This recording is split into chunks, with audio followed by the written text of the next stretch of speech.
Hello everyone, welcome back to my channel YouTube, Phnom Penh Walk.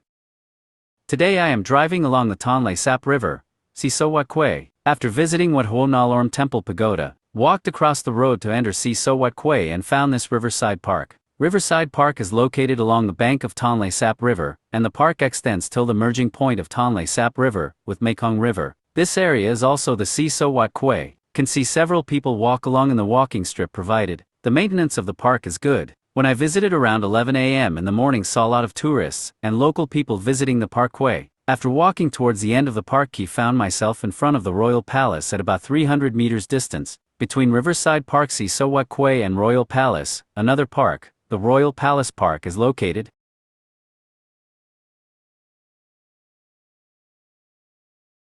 This is Bottom Park. It is located south of the Royal Palace and the Silver Pagoda and runs close to the Mekong River.